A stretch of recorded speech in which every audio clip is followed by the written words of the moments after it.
Hi everyone, this is Veena Pillai and welcome to my channel. And I wish to say thank you to everyone for taking the time to visit my channel. Those of you who are new to my channel, I welcome you and I also invite you to visit the other videos that I've uploaded earlier. I have shared some of my poems with you, and now I also wish to share some aviation topics and aviation news as well. Today, I'll be talking about aviation and specifically about the propulsion systems. I do welcome your valuable comments, and please let me know if there's a topic that you wish me to discuss in aviation. And today, I'll be discussing two different kinds of propulsion system. One is jet propulsion system, and the other one will be about propeller propulsion system. Before I begin this topic, I shall explain a few terms related with propulsion system so that it will be easier for you to understand it. So the first term I wish to discuss is propulsion itself. So what is propulsion? When an object pushes forward, it is known as propulsion. And in this case, it is the aircraft that is pushing through the air and moving forward. Now, there are also four forces that are acting on the aircraft. They are lift, weight, drag, and thrust. And I'll talk about these in details in another video. Regards with propulsion system, I'll talk about mainly thrust, which is a force that acts forward. So if thrust acts forward and if propulsion is also a forward force, they may sound similar, but there is a slight difference. And the difference is when an object pushes forward, it is known as propulsion. And when propulsion comes in physical contact with the propulsion system, a mechanical force is created, which is known as thrust. And that is the difference between thrust and propulsion. Next term we'll talk about is Newton's third law of motion. This is a law which we have also learned in school, and this law states that every action has an equal and opposite reaction. For the purpose of understanding propulsion system slightly better, please make a note that according to this law, every action force has an equal and opposite reaction force.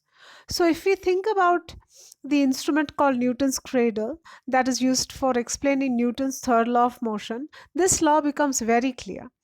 This apparatus consists of metal balls which are suspended on individual strings. When we pull a ball and let go of it, consequently, it hits the ball next to it.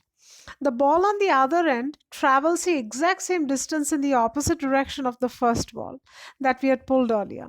This shows that the action force is equal to the reaction force.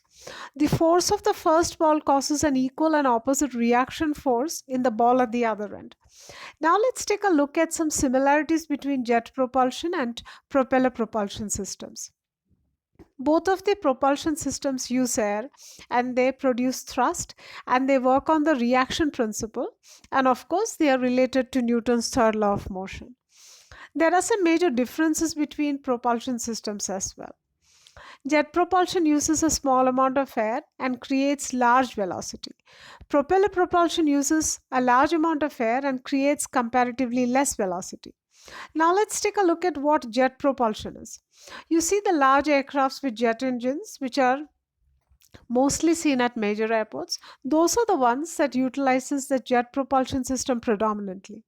So jet propulsion is a force when a small amount of air is taken from the atmosphere and accelerated rearward to a high velocity. And the reaction to that force applied creates a forward force called thrust. Here, the action is taking the air and sending it rearward, and due to the reaction principle, a forward force called thrust is being created. Newton's third law of motion comes into play here as well. The force with which the air is being sent backward is the action force.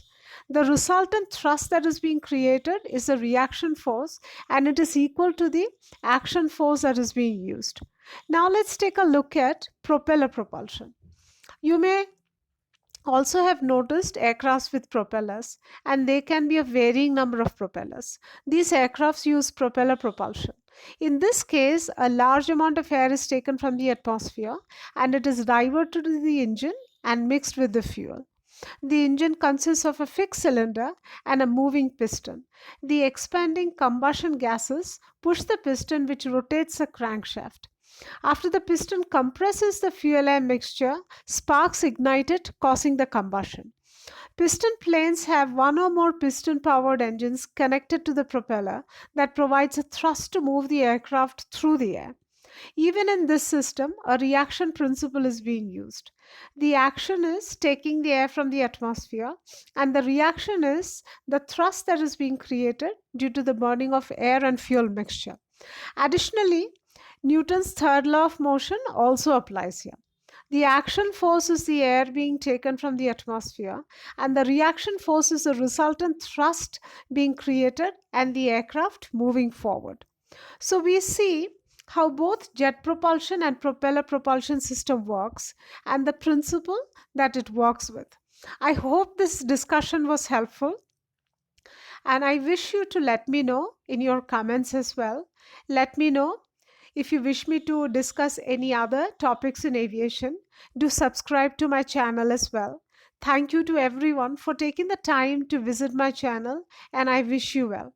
I shall be back soon with another video, and I wish all of you a wonderful week, and thank you so much.